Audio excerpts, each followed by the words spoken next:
وحده لا شريك له ونشهد أن محمدا عبده ورسوله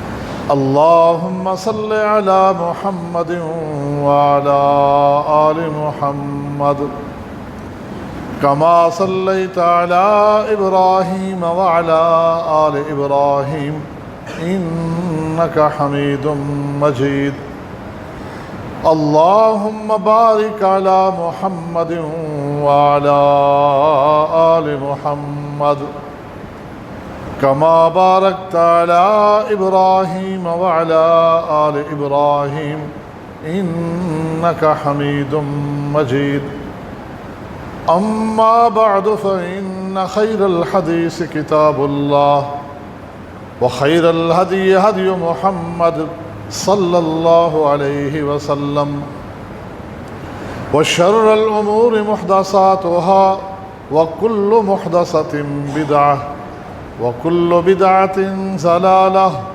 وكل ضلالة في النار أعوذ بالله من الشيطان الرجيم بسم الله الرحمن الرحيم ألف لام ميم ذلك الكتاب لا ريب فيه هدى للمتقين الذين يؤمنون بالغيب ويقيمون الصلاة ومما رزقناهم ينفقون۔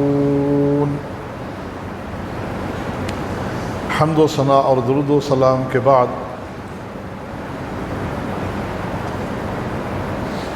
اللہ تعالیٰ نے مجھے آپ کو بلکہ پورے انس و جن کو اس کائنات میں جس مقصد کے لیے بھیجا ہے اسے بڑے واضح انداز میں اللہ نے بتا دیا کہ وہ ہے اللہ رب العالمین کی عبادت۔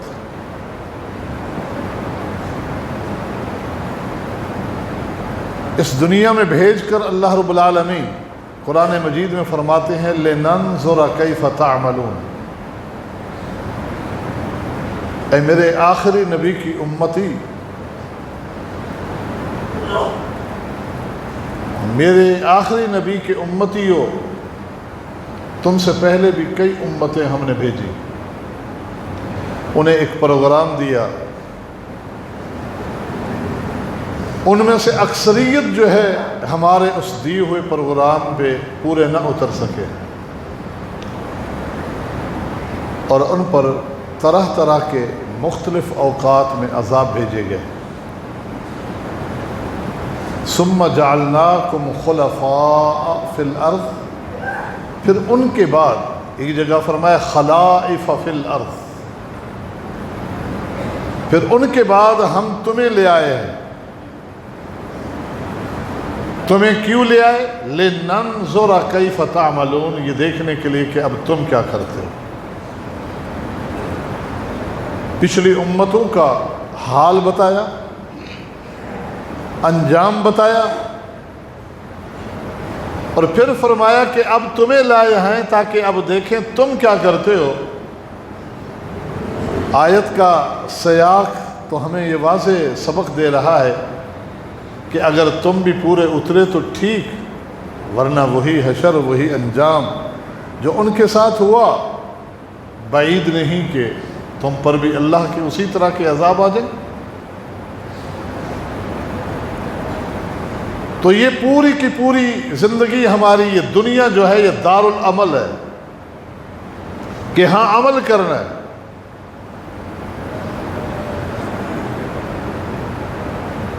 ان اعمال کی جزا اور سزا کے لیے اللہ نے جو دن مقرر کیا ہے، اس دن کا نام ہے قیامت کا دن، یوم القیامہ، یوم التغابن، یوم الجزا، یوم الدین۔ یہ مختلف ناموں سے جس دن کو پکارا گیا ہے وہ وہی جزا اور سزا والا دن ہے، قیامت کا دن۔ قیامت کب آئے گی؟ اس سوال کا جواب محمد الرسول اللہ صلی اللہ علیہ وسلم کے پاس بھی نہیں تھا۔ آپ سے پوچھا گیا،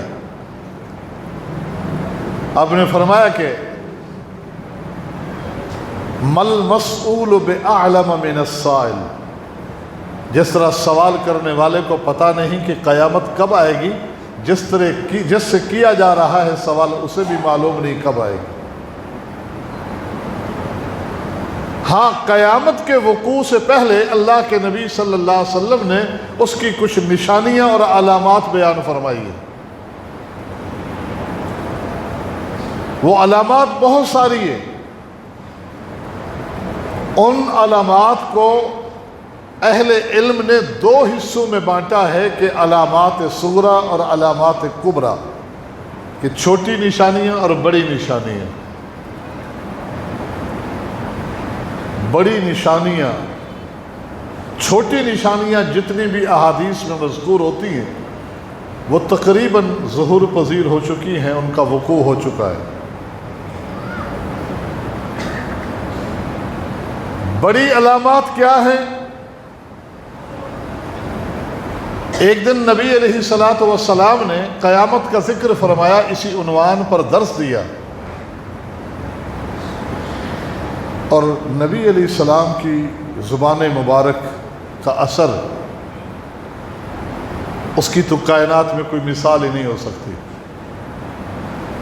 کہ جن کا صحابہ کرام خطابات کا تذکرہ یوں کرے کہ فوعدنا رسول اللہ صلی اللہ علیہ وسلم موعظۃ بلیغہ ذرفت منها العیون ووجلت منها القلوب۔ یہ ہے آپ کے خطاب کہ جسے سن کر ہماری آنکھیں بہہ جاتی تھیں، دل تڑپ اٹھتے تھے۔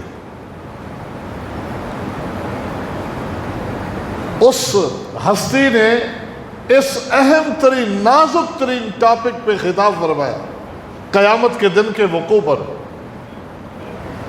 اور پھر آپ مسجد نبوی سے اٹھ کر اپنے گھر تشریف لے گئے۔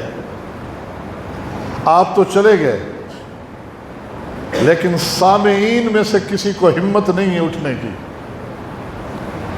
وہیں اپنی اپنی جگہوں پر بیٹھے پریشان ہیں کہ ہماری زندگی میں وہ قیامت آ گئی تو کیا ہوگا، کیا بنے گا۔ اس غم میں نڈھال اپنے سروں کو پکڑے اور نجات کی راہیں ڈھونڈ رہے ہیں کہ اس دن کس طرح اللہ کی پکڑ سے بچا جا سکتا ہے۔ تھوڑی دیر بعد رسول اللہ صلی اللہ علیہ وسلم کو خود بھی احساس ہوا کہ اتنا اہم موضوع میں ذکر کر کے آیا ہوں، ذرا لوگوں کی کیفیت دیکھو۔ پلٹ کے دیکھا آپ نے حجرے کی کھڑکی کھول کے، تو سارے صحابہ ویسے کے ویسے بیٹھے ہوئے، اور قیامت ہی کے عنوان پر گفتگو ہے، اسی پہ تبصرے ہو رہے۔ کیا بنے گا ہمارا، کیسے بچا جا سکتا ہے، اس دن کی سرخ روئی کے بارے میں کیا کیا جائے۔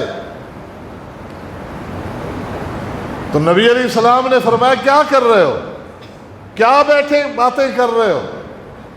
بتایا اللہ کے نبی آج آپ نے ایسا درس دیا، ہل گئے دل، کیا کریں۔ اللہ کے نبی نے فرمایا دیکھو،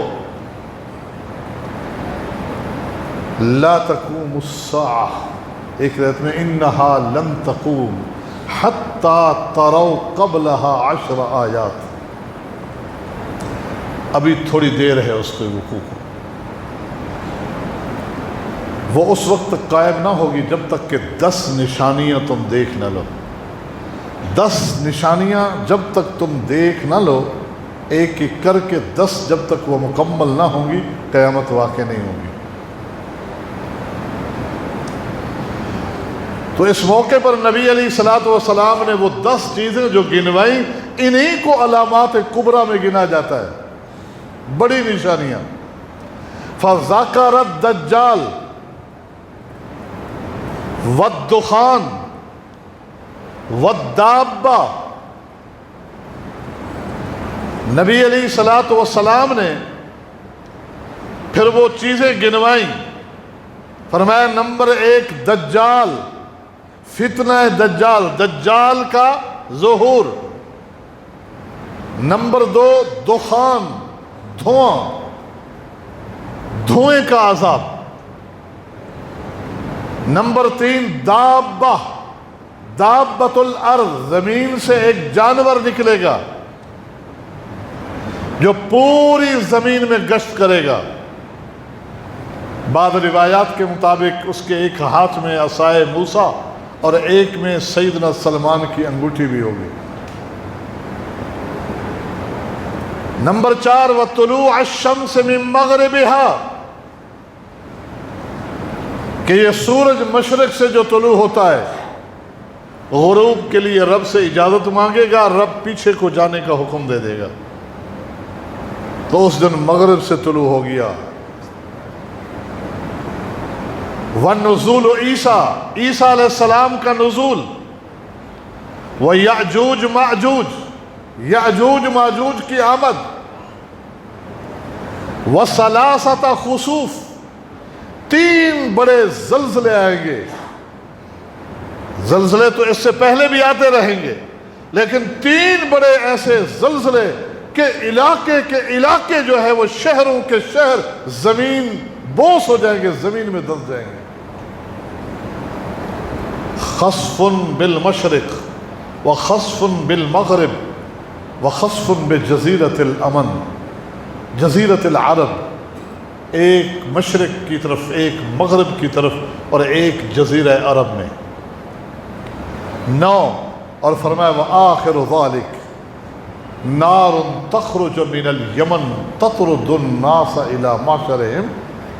یمن ایک دوسری جگہ ہے عدن، یمن کا شہر بھی عدن بتایا گیا، وہاں سے جو پیدا ہوگی اور لوگوں کو ہانک کر میدان محشر کی طرف لے جائے گی، جو کہ ملک شام میں واقع ہو۔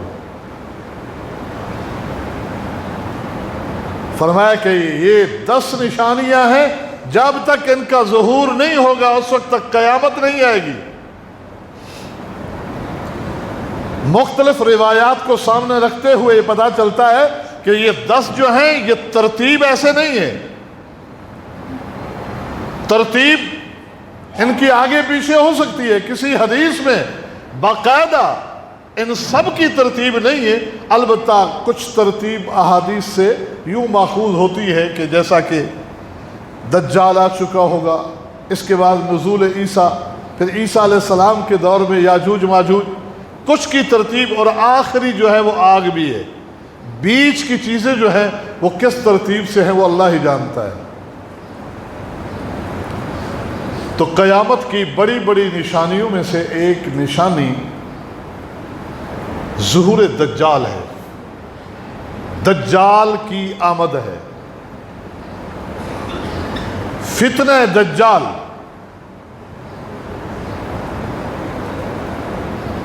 دجال کا فتنہ بہت بڑا فتنہ ہے۔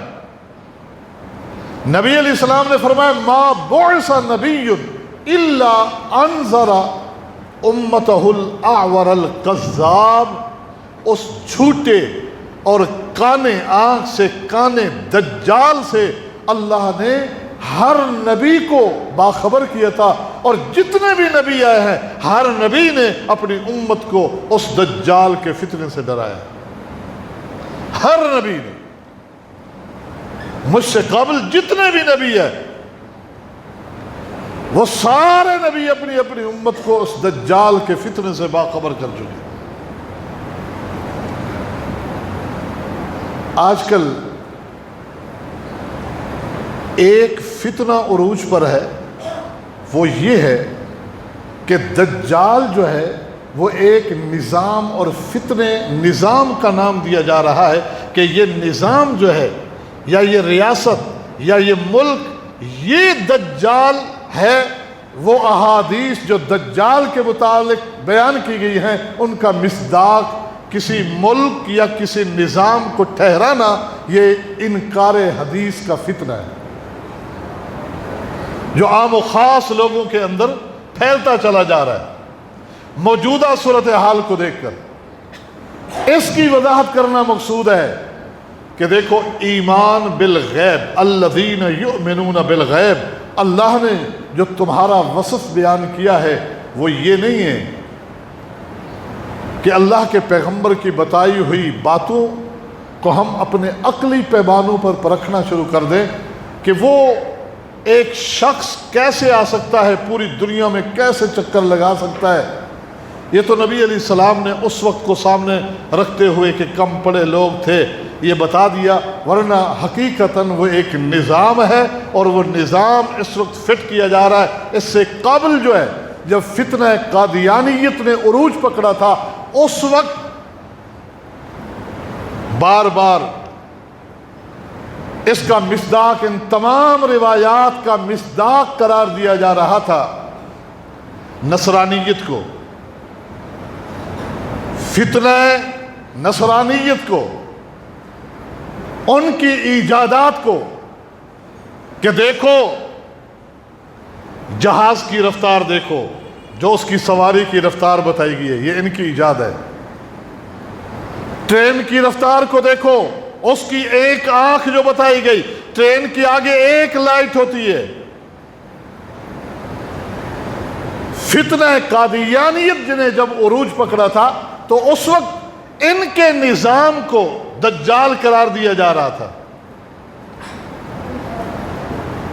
اور اس وقت جو انکار حدیث کا فتنہ عروج پر ہے، اسرائیل، یہودی اور ان کے نظام کو دجال کا مصداق قرار دے کر یہ کہا جا رہا ہے یہی ہے دجال، یہی پھیلنا چاہتا ہے ہر جگہ پہ۔ دجال ایک شخص کا نام ہے، نبی علیہ السلام نے خالی اس کا نام نہیں بتایا، اس کا حلیہ، اس کی قدامت، شکل و صورت، اس کی چال، یہ سب کچھ اللہ کے نبی صلی اللہ علیہ وسلم نے بیان فرمائی ہے۔ آنکھ سے کانا ہے،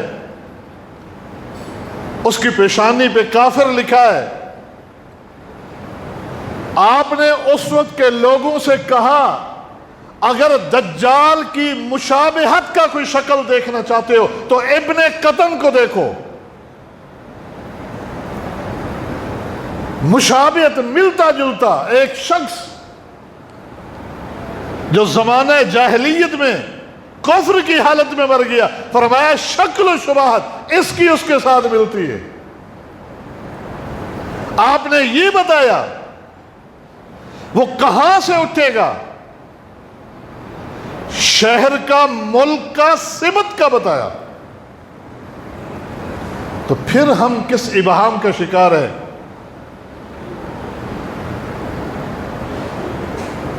نبی علیہ السلام جب یہ ساری باتیں بتا چکے،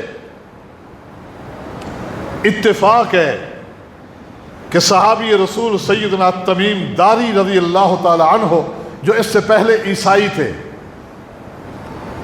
30 لوگوں کے قافلے کے ساتھ مدینہ طیبہ پہنچے،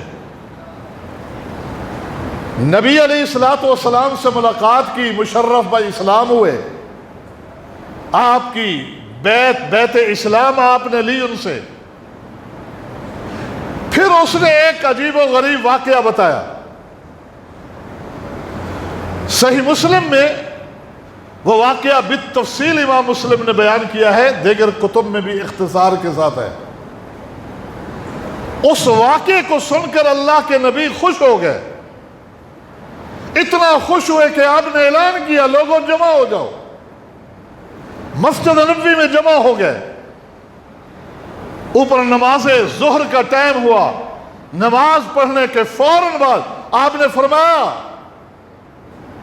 اپنی اپنی جگہ پر بیٹھے رہو، حل تدرون لما جمعتکم، تمہیں معلوم ہے کہ آج میں نے تمہیں کیوں جمع کیا ہے؟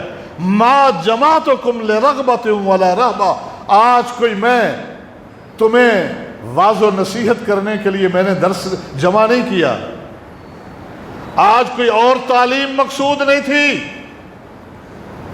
آج جمع اس لیے کیا ہے ان تمیما الداریہ کان رجلا نصرانیہ فجاء وبایع فاسلم وحدث حدیثا۔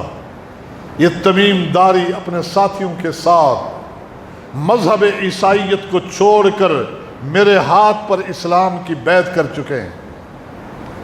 اور انہوں نے آ کر ایک ایسا واقعہ سنایا ہے جس واقعے نے مجھے خوش کر دیا۔ وہ واقعہ ویسے تو بھیانک ہے لیکن خوش اس لیے کر دیا کہ منو ان یہ ساری چیزیں میں تمہیں بتا چکا تھا، اور انہوں نے جب آ کر بتائیں، جب میں نے بتایا یہ ان میں تم میں شریک نہ تھا، انہوں نے منو ان اسی طرح جب آ کے باتیں بتائی ہے، تو یہ میری نبوت کی صداقت کی اللہ نے ایک نشانی قائم کی۔ تمیم اٹھو بتاؤ ان کو کیا ہے، کیا دیکھا تم نے؟ تمیم داری رضی اللہ تعالی عنہ کہتے ہیں کہ ہم یہاں آنے کے لیے 30 اور ساتھیوں کے ساتھ جب کشتی پہ سوار ہوئے تو سمندری طوفان آ گیا، اور ایک لمبا عرصہ کہ ہم بھٹک گئے، ہماری کشتیوں کے رخ طوفان نے موڑ دیے۔ 1 مہینے تک، 1 مہینے بعد سمندر میں موجود ایک جزیرے کے پاس جا کے ہماری کشتی رکی اور ہم اتر گئے۔ ہم جب اترے تو سامنے انتہائی خوفناک ایک جانور نظر آیا جس کے جسم پر اتنے بال تھے نہیں پتا چلتا تھا کہ اس کا آگے والا حصہ کون سا ہے اور پیچھے والا حصہ کون سا ہے۔ ہم آپس میں کہنے لگے یہ کیا ہے؟ تو وہ جانور ہم سے اس طرح بول پڑا جس طرح انسان بولتے ہیں۔ ہم نے کہا مانتے تو کیا چیز ہے؟ اس نے کہا انا الجساسا، میں جاسوس ہوں۔ ہم نے پوچھا کس کے جاسوس ہو؟ اس نے کہا انطلقوا الی الدیر الی رجل یشتاق الی اخبارکم، آؤ سنسان علاقے میں میرے ساتھ چلو، میں ایک شخص سے تمہیں ملاؤں جو تمہاری خبروں کی طرف ویسے ہی مشتاق ہے۔ وہ چاہتا ہے کہ تم جیسے لوگ آئیں اور معلومات دیں اس کو۔ کہتے ہیں خوف بھی تھا کہ وہ کیا ہو سکتا ہے، چل بھی پڑے کیونکہ متعدد لوگ تھے کہ دیکھیں تو صحیح۔ چلتے چلتے دور ایک جگہ پہ ہم جب نکل گئے تو ہم نے دیکھا کہ سمندر کے ایک کنارے پر ایک اتنا جسیم، طویل اور لمبا موٹا انسان کے اتنا لمبے قد کا اور لمبی بڑی جسامت کا شخص آج تک ہم نے نہیں دیکھا تھا۔ اس شخص کو دیکھا کہ جس کے دونوں ہاتھ گردن پہ بندھے ہوئے تھے، یوں باندھ دیا گیا تھا، اور اس کی دونوں ٹانگوں میں موٹے موٹے زنجیر تھے، زنجیروں سے اس کی دونوں ٹانگوں کو جکڑ دیا گیا تھا۔ اس کے قریب پہنچے، اس نے ہم سے پوچھا کون ہو، کہاں سے آئے؟ ہم نے واقعہ بتایا تو اس نے، ہم نے پوچھا تو کون ہے، اپنا تعارف کرا۔ اس نے کہا مجھے یہ بتاؤ، ملک شام کے ایک شہر بیسان کا نام لیا کہ وہاں کے کھجوروں کے باغات کا کیا حال ہے؟ ہم نے کہا یہ تو جانتا ہے وہاں کے علاقے کو، کیا پوچھنا چاہتے ہیں آپ؟ کہا یہ بتاؤ کہ پھل دے رہی ہے یا نہیں؟ ہم نے کہا ہاں خوب پھل رہی ہیں۔ کہا ان قریب ان کے پھل ختم ہو جائیں گے۔ پھر ایک بحیرہ طبریہ کا پوچھا کہ اس میں پانی کی کیا کیفیت ہے؟ ہم نے کہا خوب پانی موجے مار رہا ہے۔ کہا ان قریب خشک ہو جائے گا۔ پھر ایک زغر شہر ہے، اس کے شہر جو کہ فلسطین سے مدینہ آئے تو 3 دن کی مسافت میں پڑتا ہے تقریباً، وہاں پانی کا ایک بڑا معروف چشمہ ہے، اس چشمے کے بارے میں پوچھا کہ اس کا کیا حال ہے؟ ہم نے کہا خوب پانی ابل رہا ہے۔ کہا ان قریب وہ بھی سوکھ جائے گا۔ کہا آپ کون ہیں؟ آپ تو بتائیں اپنے بارے۔ اس نے کہا مجھے یہ بتاؤ ایک نبی نے آنا تھا، آخری نبی نے، نبی آخر الزمان ہے، وہ آ چکا ہے یا نہیں؟ جی ہاں، وہ آ چکا ہے، اس کا نام ہے محمد صلی اللہ علیہ وسلم۔ اچھا، اس نے کہا وہ وہاں رہتا ہے جہاں کھجوروں کے باغ بہت زیادہ ہیں؟ جی ہاں، کھجوروں کے باغات تو مدینہ میں بہت زیادہ ہیں، اس کے علاقے میں۔ اچانک وہ مارے خوشی کے اس طرح کودنے لگا، اچھلنے لگا کہ ہم ڈر گئے کہ یہ زنجیروں کو توڑ کر ہمیں مار نہ ڈالے، ہم پیچھے ہو گئے۔ وہ مارے خوشی کے اور کہا میری رہائی کا وقت قریب آ گیا ہے، میری رہائی کا وقت قریب آ گیا ہے، میں دجال ہوں، میں دجال ہوں، مجھے رہائی ملنی ہے، اور جاؤ لوگوں کو بتا دو پورے 40 دنوں کے اندر میں نے پورے ملک کو فتح کر لینا ہے۔ سوائے مکہ اور مدینہ کے یہ 2 شہر ہیں کہ جہاں داخلے کی کوشش کروں گا، لیکن ان کے دروازوں پر ہی، راستوں پر ہی اللہ کے فرشتے تلواریں لے کے کھڑے ہوں گے، میں اپنا رخ پھیر لوں گا۔ یہ ساری باتیں اللہ کے نبی بتا چکے تھے اس سے قبل۔ کہا مکہ اور مدینہ کے باقی پوری زمین کو میں 40 دن میں فتح کر لوں گا۔ صحابہ یہ سنتے ہو واپس آ گئے، انہوں نے، تمیم داری نے آ کر یہ ساری باتیں جو بتائی ہیں، تو اللہ کے نبی صلی اللہ علیہ وسلم نے اپنے ہاتھ کے عصا کو 3 بار منبر پہ مارا، یوں فرمایا لوگو یہ ہے مدینہ، یہ ہے طیبہ، یہ ہے طیبہ، یہ ہے وہ پاک شہر کہ جس میں وہ دجال داخل نہیں ہو سکے گا، جس کے دروازوں اور ہر راستے پر اللہ فرشتے تعینات کر دے گا۔ دیکھو میں اس لیے خوش ہوا ہوں کہ یہ باتیں اس سے سننے سے پہلے منوان میں اس طرح بتا چکا تھا تمہیں، اور اللہ رب العالمین نے ان کو یہ سب کچھ دکھا دیا ہے، میری نبوت کی صداقت کی دلیل بنا کر تمیم کو بھیج ڈالا ہے۔ تو دجال پیدا ہو چکا ہے، وہ ایک شخص ہے۔ جہاں تک معاملات ہیں ان کے، ہماری کمزوریاں ہیں، ہم مارے کھا رہے ہیں، لیکن حقیقتاً یہ اپنی ہی تباہی کا سامان تیار کر رہے ہیں، کیونکہ نبی علیہ السلام نے جو پیشین گوئیاں دی وہ یہ نہیں کہا کہ یہاں سے دجال آئے گا، آپ نے آپ لوگوں کے علاقوں کی طرف اشارہ کیا ہے کہ دجال ادھر سے آئے گا۔ آپ نے فرمایا سنو لوگوں، نہ وہ یمن سے آئے گا، نہ وہ شام کی کسی سمت سے آئے گا، انہو یخرج من المشرق، وہ مشرق کی سمت سے آئے گا، دجال مشرقی سمت سے آئے گا۔ آپ نے فرمایا کہاں سے آئے گا؟ کہا یخرج من خراسان، وہ خراسان سے نکلے گا، جو کہ افغانستان اور ایران کے سرحدی علاقے ہیں۔ گو اس وقت افغانستان میں ہے، اس وقت یہ پورا فارس تھا۔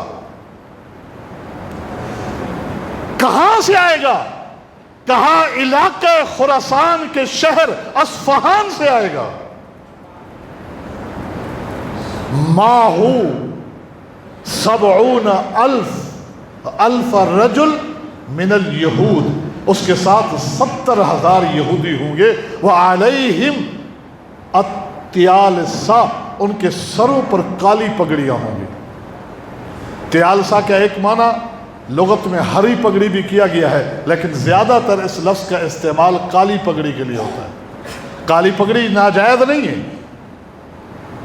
ہر کالی پگڑی والا ان میں سے نہیں ہے، البتہ وہ سارے کالی پگڑی والے ہوں گے۔ فرمایا کالی پگڑیاں 70,000 یہودی، کیوں؟ سوچنے کی بات ہے، اس لیے کہ مسلمان دجال کی آمد سے پہلے پہلے یہودیوں کو وہاں سے مار مار بھگا چکے ہوں گے، اور وہ اپنے خراسان، ایران، اصفہان کو اپنا مرکز بنا چکے ہوں گے، وہاں نہیں ہوں گے وہ۔ اس کا مطلب یہ ہے، آپ یہ مانا لیں یہ آپ کو خوف و ہراس میں ڈالا جاتا ہے، جی بس یہ تو اب آپ کو تباہ کر ڈالیں گے، اپنی تباہی کا سامان تیار ہے، آپ ذرا بیدار تو ہوں۔ یہاں سے اٹھیں گے اور عیسیٰ علیہ السلام کہاں آئیں گے؟ معروف حدیث ہے، دمشق کی جامع مسجد کے منبر پر آپ کا مینار پر نزول ہوگا، کیونکہ مسلمانوں کا سب سے بڑا مرکز اس وقت یہی ہوگا۔ شام، فلسطین، اسرائیل، یہ اردن، لبنان، یہ علیحدہ نہیں تھے اس وقت، یہ سب شام تھا۔ فرمایا اسی خطے میں عیسیٰ علیہ السلام آئیں گے۔ فَيَلْتَحَفُ بِهِمْ عِبَادُ اللَّهِ الْمُسْلِمُونَ، مسلمانوں کی بڑی جماعت وہاں جمع ہوگی اور عیسیٰ علیہ السلام کو گھیرے میں لے لیں گے۔ وہ سارے، وہ ان سارے علاقوں کو فدا کرتا ہوا، وہ اپنے فتنہ کے ذریعے فدا کرے گا، کیونکہ اللہ نے اسے تھوڑی دیر کے لیے اختیار دیے ہوں گے کہ اس کے ساتھ جہنم بھی ہوگی، جنت بھی ہوگی۔ نبی نے فرمایا دیکھو جو اس کے ساتھ جہنم ہوگی حقیقتاً وہ جنت ہوگی، اس کی جنت حقیقتاً وہ جہنم ہے۔ اس سے پہلے قحط سالیاں بڑھ چکی ہوں گی، وہ آسمان کو حکم دے گا، بارش برسانے لگ جائے گا، آسمان زمین کو حکم دے گا، سبزہ لہراتا ہوا فوراً آ جائے گا، وہ ربوبیت کا دعویٰ کر رہا ہوگا، میں ہوں تمہارا رب، مارے گا، جلا کے کھڑا کرے گا، موت و حیات کا مالک میں ہوں۔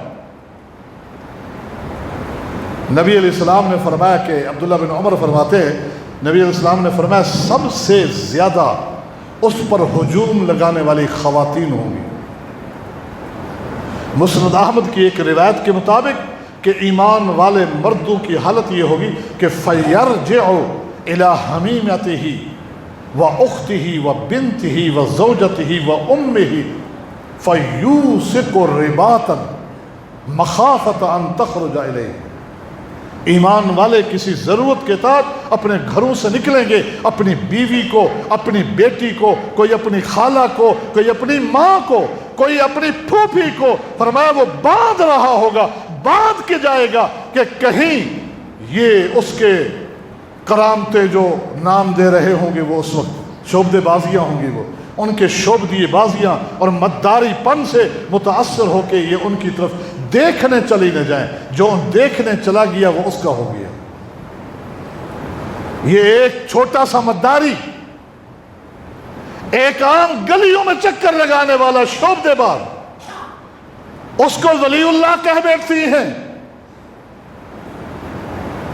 ان کی پوجا پاٹ کے لیے تیار ہو جاتی ہیں،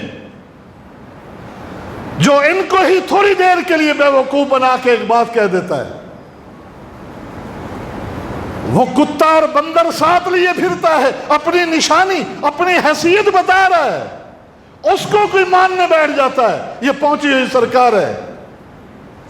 تو اتنے بڑے شعبدے مداری پن دیکھ کر کون رہ جائے گا؟ بس الا ماشاء اللہ، اللہ کی ہی جنہیں خاص توفیق حاصل ہوگی، وہ ہی محفوظ رہ سکتے ہیں اس کے فتنے سے۔ اللہ کے پیغمبر خود فتنہ دجال سے اللہ کی پناہ نمازوں میں طلب کیا کرتے، حکم دیا کہ نمازوں میں فَلْيَتَعَوَّذُوا بِأَرْبَعٍ مِنْ أَرْبَعٍ، 4 چیزوں سے اللہ کی پناہ ضرور مانگا کرو، ان میں ایک فتنہ دجال ہے۔ اور فرمایا کہ من حفظ 10 آیات من اول سورۃ الکہف فقد عصم من الدجال، جس نے سورہ کہف کی شروع کی 10 آیتیں زبانی یاد کر لیں اور بار بار پڑھتا رہا، اللہ اس کو دجال کے فتنے سے بچا لے گا۔ سورہ کہف کی آخری 10 آیتوں کی فضیلت بھی یہی ہے۔